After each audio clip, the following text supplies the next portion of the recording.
네, 여러분 안녕하십니까? 현상에 대한 분석을 통해서 문제의 본질을 파악하고 나아가 진실에 가까이 가고자 노력하는 김로벨 TV입니다.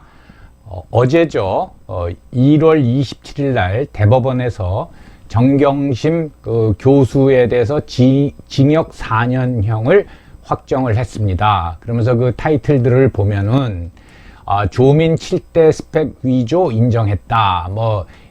이 뉴스를 다 보셨을 겁니다. 이게 부모의 자녀 교육하고 관련된 문제이기 때문에 참 함부로 얘기하기는 굉장히 힘들지만은 저는 이 대법원 판결이 나오기 전에 또 이 사건이 2년 반 전에 터졌을 때부터 사실 생각한 게 있습니다. 근데 자녀와 부모의 문제이기 때문에 참 이런 얘기를 남한테는 하지 않았는데 이제 사건이 종결이 됐기 때문에 한번 여러분들과 같이 생각해 보고자 합니다. 그러니까 그 제목을 제가 감히 건방지게 이 사건을 통해서 우리가 얻어야 할 교훈이라고 했는데, 여러분 저는 이렇게 한마디로 규정을 합니다. 이 부모가 그 자녀에게 가짜 인생과 짝퉁 인생을 만들어 줬다. 이게 과연 옳은 것이냐? 당연히 옳은 게 아니죠. 이 문제에 대해서 한번 생각해 보고요. 그 조국 정경심 부부는 조국 호칭은 제가 생략하기로 하겠습니다. 조국은 제가 예전에 굉장히 오래죠. 10년도 더 전에 몇 번 만난 적이 있습니다. 지인은 아닙니다. 그때 제가 받은 인상이 서울 법대 교수였는데 그때만 해도 굉장히 젊었죠. 40대 초반 또는 중반 정도 됐죠. 굉장히 잘생기고 참 괜찮다라는 인상을 받았고, 또 한편으로는 뭐랄까 좀 쇼맨십이 있구나, 겸손한 척하지만 쇼맨십이 있구나, 그런 인상을 받았고요. 정경심 씨는 그 동양대 가기 전에 서울에 있는 대학에서 교수 생활을 했습니다. 그때 제가 그 분에 대한 얘기를 들은 게 있는데 구체적으로 말씀은 안 드리도록 하겠습니다.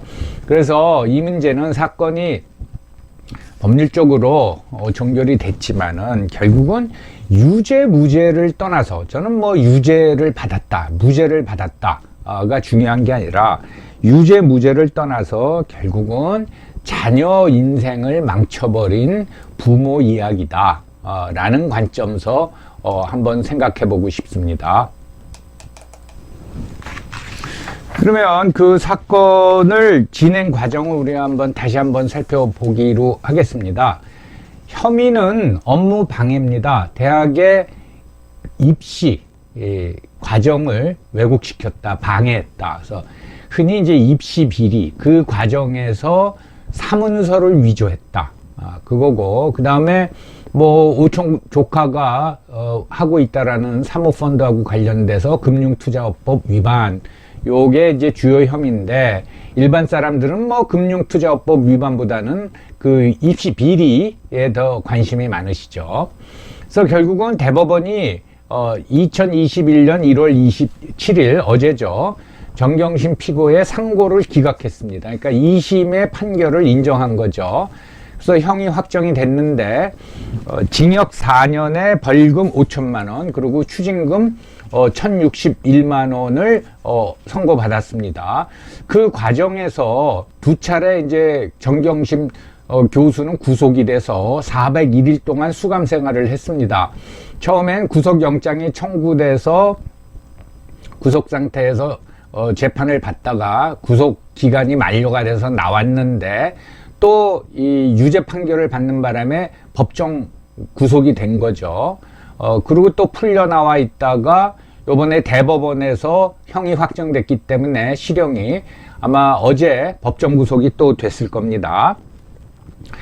그래서 이런 판결이 나오니까 일부 사람은 잘 됐다, 쌤통이다, 그런 사람도 있고 안 됐다, 그런 엇갈린 반응이 있는데, 다시 말씀드리지만 저는 유죄 무죄보다도 이거는 이 자녀의 인생을 망쳤다, 그 관점에서 바라본다고 말씀을 드렸습니다. 형기 만료는 2024년 6월 2일 24시까지입니다. 그래서 24시가 되기 전에 이 감옥에서 불러내죠. 방에서 불러내서 출감할 수 있는 준비를 하고, 교도소 문을 빠져나오면은 24시 05분, 그러니까 24시 자정이 되기 전에는 절대로 교도소 문을 빠져나오지 못합니다. 단 1분이라도. 그래서 보통 한 24시 05분 또는 010분 그 사이에 이제 출감을, 교도소 문을 나오게 됩니다. 사면이나 가석방의 가능성이 있느냐? 그건 뭐 법무부 위원회에서 심사를 하겠지만은 저는 없다고 봅니다. 그러니까 이 건 같은 경우에 일반 사면 대상은 아니고 특정 범죄인에 대한 특별 사면을 해야 되는데, 이거를 꼭 집어서 사면을 해줄 법무부 당국자나 또는 대통령이 있겠습니까? 저는 그 가능성은 좀 희박하다고 보고요. 정경심 씨 사건에 대해서 확정 판결이 나온 거하고 별개로 조국 씨는 공범이죠, 공범. 분리 심리를 받고 있습니다. 그러니까 병합 심리를 안 했죠. 그 같은 건이긴 하지만은 부부가 한 법정에 나란히 서는 게 이상하니까 분리 심리를 했는데, 그 분리 심리에는 조국 씨의 그 혐의하고 정경심 씨가 추가 기소 당한 게 있어요. 그게 병행해서 지금 1심이 진행 중에 있습니다. 그 조국 씨의 혐의는 뭔가 하면 위계에 의한 공무집행 방해, 그리고 위조 공문서 행사, 그리고 허위 작성 공문서 행사. 여기서 우리가 이제 눈여겨봐야 될 거는 공문서입니다. 공문서. 왜 조국 씨에 대해서는 공문서라는 게 적용이 됐는지 조금 이따 말씀을 드릴 겁니다. 여기 나왔네요. 제가 명기를 했네요. 조국 씨가 받은 혐의는 서울대 공익인권법센터의 인턴십 확인서입니다. 문서죠. 근데 서울대는 국가기관이죠. 그래서 서울대에서 발행한 그 모든 서류는 공문서가 되는 겁니다. 그러니까 이거는 굉장히 죄질을 더 나쁘게 보죠. 그래서 위조 공문서 행사라는 혐의입니다. 정경심 씨는 공문서는 아닙니다. 사문서 위조입니다. 앞에서 잠깐 살펴봤지만은 그 과정을 보면 좀 미스테리가 있습니다. 이건 뭐 그냥 재미로 다시 한번 살펴보기로 하겠습니다. 조국 씨가 법무부 장관 후보로 지명된 거는 2019년 8월 9일인데 대통령이 지명하시는 거죠. 그 청문회, 인사청문회를 앞두고 어떤 이제 비리성 폭로가 아주 그냥 본물 터지듯이 나왔죠. 사모펀드 문제, 그 집안에서 하는 부산의 웅동학원 문제, 딸 부정입학 문제, 뭐 그냥 본물처럼 터져 나왔는데, 결국은 기소된 거는 어떤 사모펀드, 금융 관련 범죄고, 그 다음에 부정입학 문제였습니다. 이게 굉장히 중요합니다. 그러니까 우리나라 국민들이 대부분 초미의 관심을 갖는 게 입시 문제, 그 다음에 이제 군 병역 문제죠. 그래서 이게 끼어들음으로써 의혹이 엄청나게 불어난 거죠. 그런데 2019년 8월 27일 검찰이 전방위 압수수색을 합니다.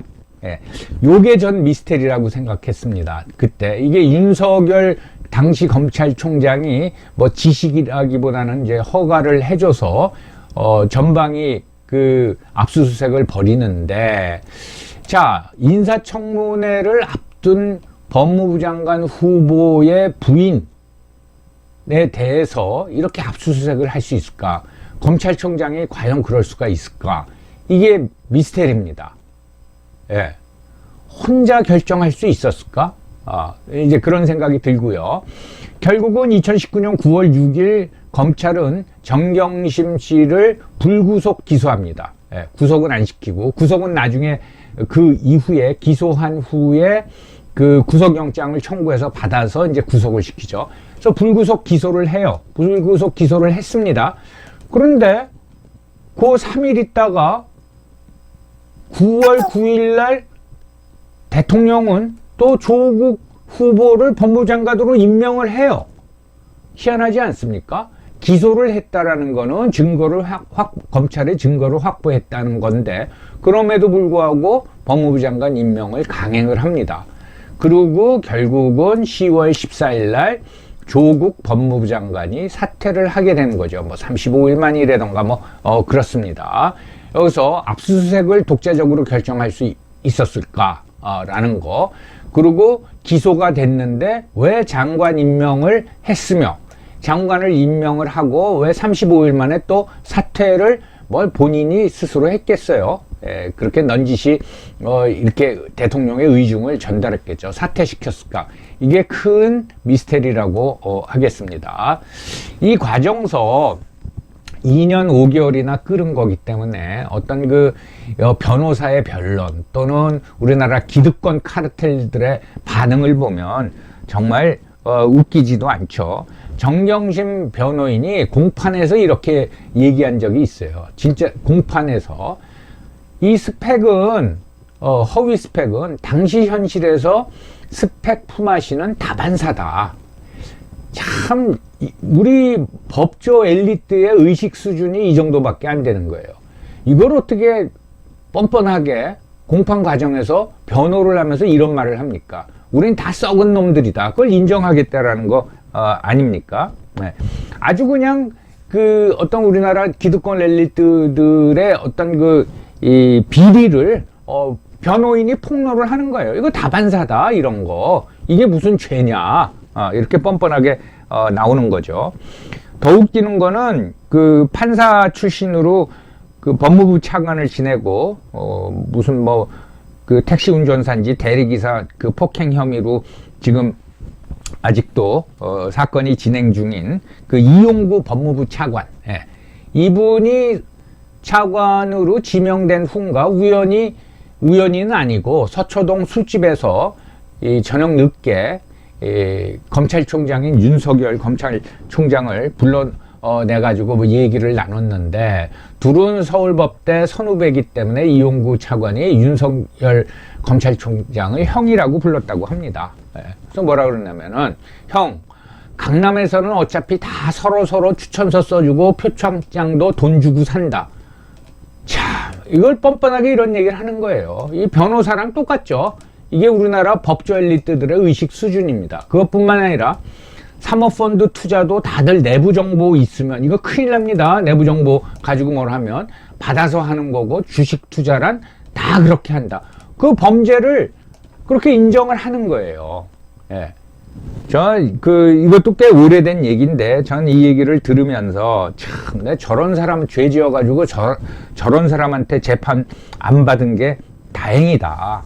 정말 썩었습니다. 썩었어요. 정신이. 예. 그것뿐만 아닙니다. 그때 이게 논란이 시끄러우니까 윤석열 물러가라고, 또는 조국 법무부 장관을 자기네가 수호하겠다고 서초동 검찰청 앞에서 이렇게 시위를 벌였죠. 대규모 몇백만 명이 모였다 해가지고 검찰 개혁. 아니, 입시 비리 저지른 사람 수사하겠다는데 검찰 개혁이 거기 왜 나옵니까? 예, 그래서 모여서들 난리들을 쳤단 말이죠. 예. 그런데 이분들 아직도 뭐라 그러냐면, 1월 27일 날 대법원 확정 판결이 나온 후에 SNS에 올라온 글 중에 하나입니다. 오른쪽에 있는 거 한번 읽어보겠습니다. 문 대통령님께 사면을 부탁합니다. 조국 가족의 고통에는 임명권자인 대통령의 책임도 있습니다. 이제 대통령까지 물고 들어가는 거예요. 행정부 수반으로서 검찰총장의 하극상을 적극적으로 나서서 해결하지 못한 책임이 있습니다. 검찰의 마녀 사냥식 수사에도 대통령은 한마디도 하지 않았습니다. 법원을 믿고 지켜봤겠지요. 이제라도 법원의 비상식적인 판결에 대해 대통령이 나서서 바로 잡아야 합니다.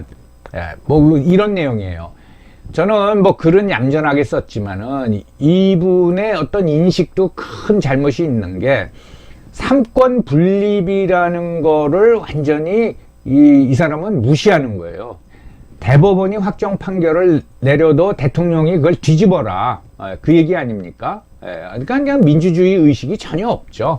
그리고 하극상을 제대로 나서서 해결하지 못한 책임, 검사는 경찰도 마찬가지고 위아래가 없이 혐의자라고 생각하면 불러다가 조사를 하고 증거가 나오면 기소를 하는 거죠. 거기에 하극상이 어디가 있습니까? 그러면은 경찰은 뭐 자기보다 높은 사람, 검찰은 자기보다 높은 사람 절대로 조사하지도 말고 수사하지도 말고 기소하면 안 되는 겁니까? 이런 의식을 가진 사람들이 젊은 사람, 이 어떤 그 어법으로 보면 젊은 사람 같은데 참 이렇게 뻐젓이 이런 글을 위에다 그 SNS에다 올리는 걸 보면서 야, 이 대한민국 정말 큰일 났다. 라고 저는 이제 생각을 합니다. 그것뿐만 아닙니다. 딸 때문에 그렇게 됐죠. 그러니까 딸이 자꾸 어떤 병원에 원서를 내면 떨어지고 그러니까 소위 이제 조국 정경심 팬이죠. 그 사람들이 뭐라 하냐면 야, 우리가 돈 모아서 누구를 위한 병원을 차려주자. 이거는 망발이죠, 망발. 돈 모아서 누구를 위한 병원을 차려주자.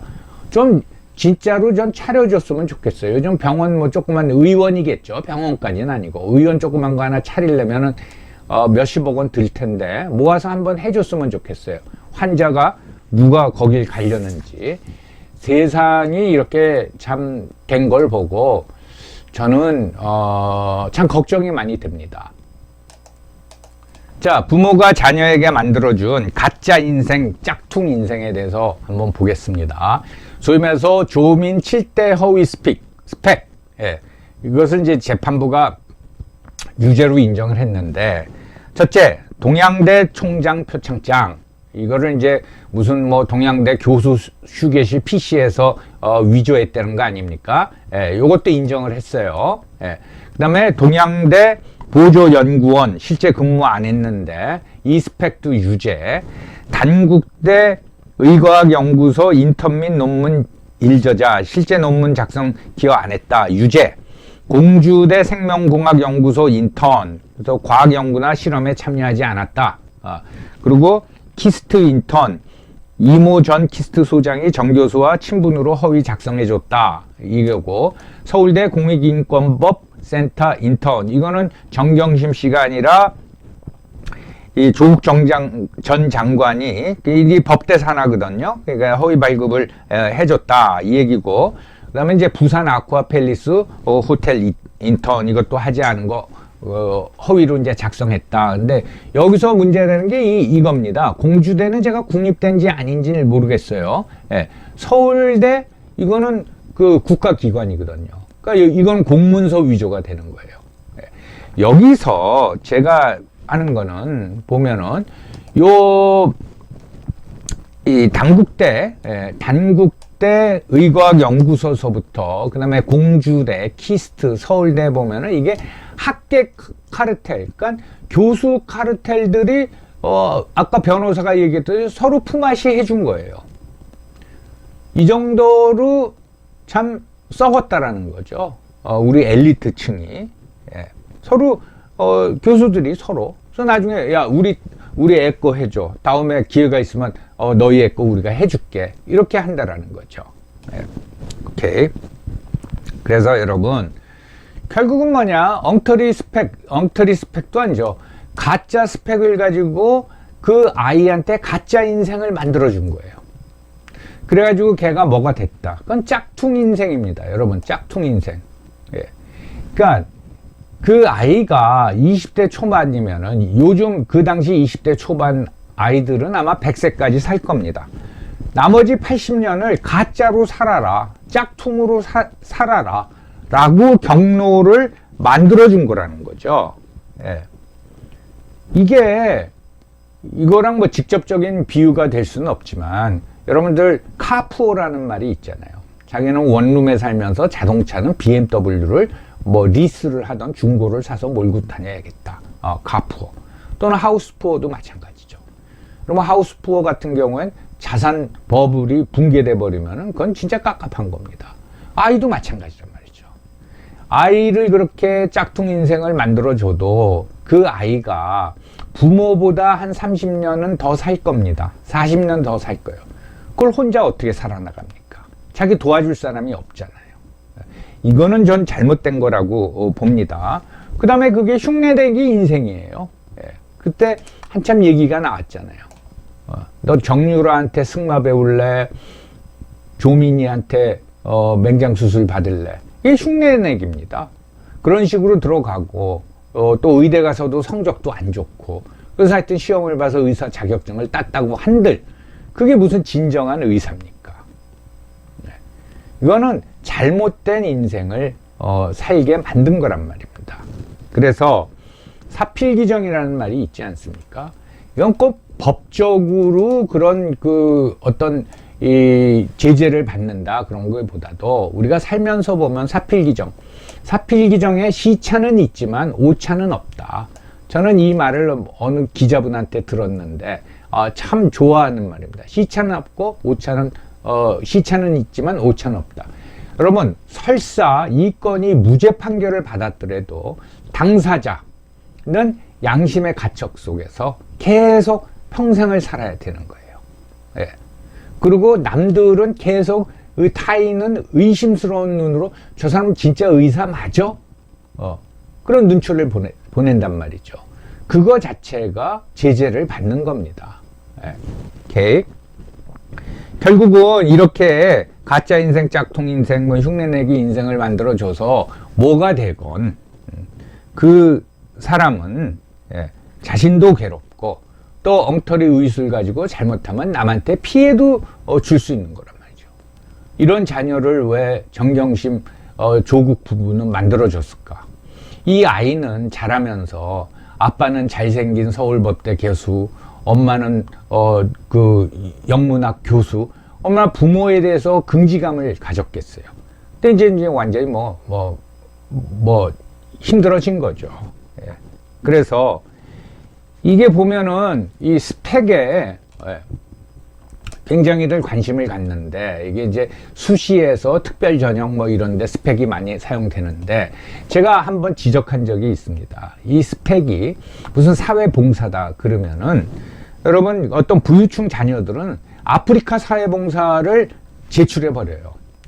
보통 사람들은 그냥 뭐 주민센터 가서 또는 노인센터 가서 봉사한 거 들이민단 말이죠.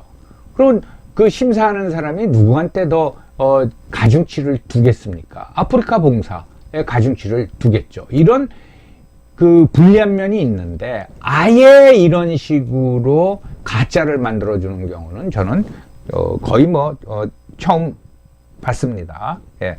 그래서 그냥 그 조민이 평범하게 살았으면 어땠을까? 예. 그런 생각이 들고요. 예. 이게 이제 과도한 우리의 어떤 지위에 대한 과도한 관심, 이게 아이를 망쳤다. 그런 깝깝한 생각이 들었습니다. 자, 여러분, 내가 내 인생을 사는 거죠. 근데 내 인생은 내가 만드는 거죠. 내가 남의 인생 사는 것도 아니고, 내가 가짜 인생 사는 것도 아니고, 내가 내 인생을 사는 건데, 그 인생은 내가 만들어가는 겁니다. 남이 만들어줄 수는 없는 거죠. 이런 차원에서 우리가 이번 사건을 통해서 자녀에게 가짜 인생 서포트 해줄 수는 있습니다. 짝퉁 인생, 흉내내기 인생을 만들어주지는 말자. 예, 그런 뜻에서 이번 영상을 한번 만들어 봤습니다. 여러분들 경청해 주셔서 감사합니다.